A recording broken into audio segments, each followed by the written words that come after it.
Hello, future engineers. For this video, let's solve another possible exam question. So, this is from engineering economics subject. Maraming ganitong mga problems na lumalabas. So, this is the problem. A machine is under consideration for purchase. The cost of the machine is $25,000. Each year it operates, the machine will generate a savings of $15,000. Given an effective annual interest rate of 18%, what is the discounted payback period on the purchase in the machine? So, yun ang hinahanap natin dito is discounted payback period. So, to be honest, hindi ako sure sa pinaka-meaning nito na discounted payback period. Pero nung sinearch ko siya, sabi daw, it is the time it takes daw para ma-recover yung initial investment. Which is in this case, is $25,000. Now, kapag may nakita kayong mga ganitong keyword na each year daw, may uniform amount of money daw na papasok, most likely, yung gagamitin nyo is formula for annuity. So, to solve this problem, let's first draw the cash flow para mas maintindihan natin. So, sabi daw, in year 0, nag-invest daw or nag-purchase ng machine worth $25,000.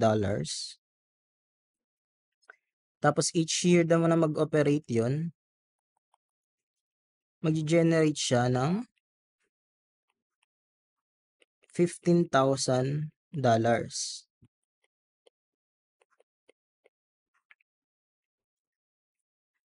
So, yung hinahanap lang natin dito is yung N. Kung saan,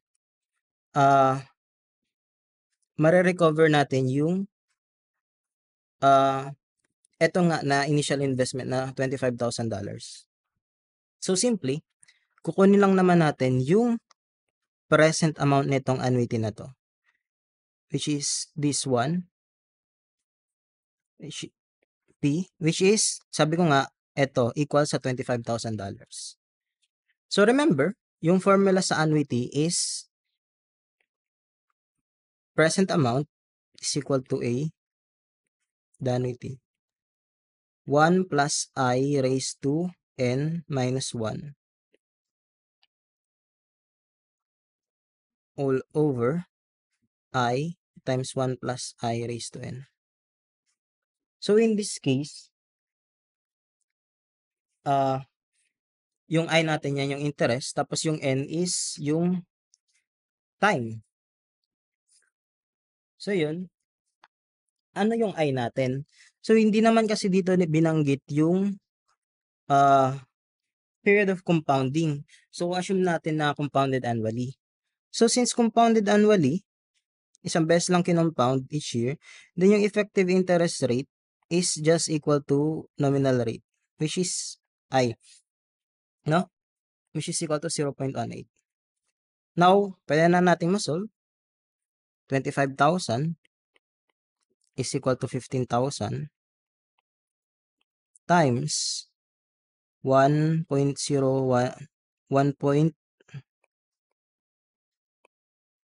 i-add na natin.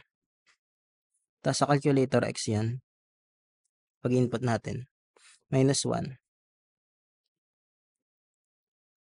divided by 0.18 times 1 plus, gawin na natin, is to x. Now, trinay ko siya. Kung i-shift solve natin, hindi lumalabas yung answer. So, manipulate na lang natin to.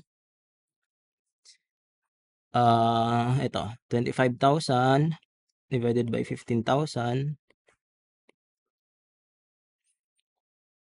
times 0.18. This is equal to 1.18 raised to x minus 1 all over 1.18 raised to x. Tapos, saan to equal? Solve na lang natin para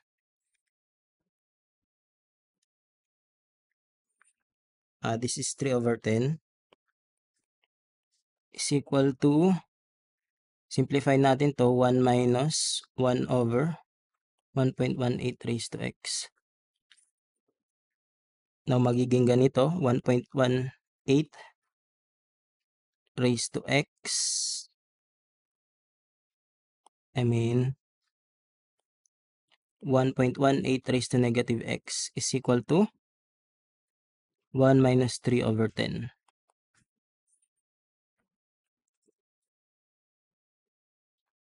This is equal to 1.18 raised to negative x is equal to 7 over 10. Tapos, gawin nating positive yung negative x. 1.18 raised to x is equal to 10 over 7.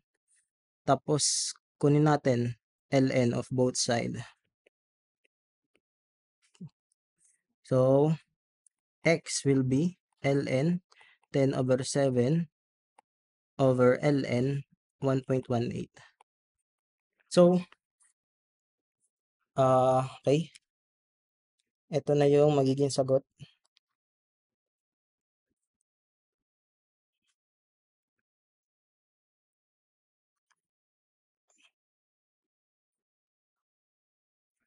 So, as you can see, 2.15. 2.15.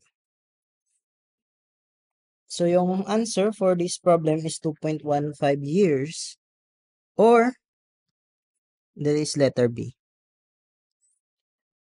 So, that's it for this video, guys. I hope you learned something, and please subscribe to my YouTube channel, and see you in the next one. God bless.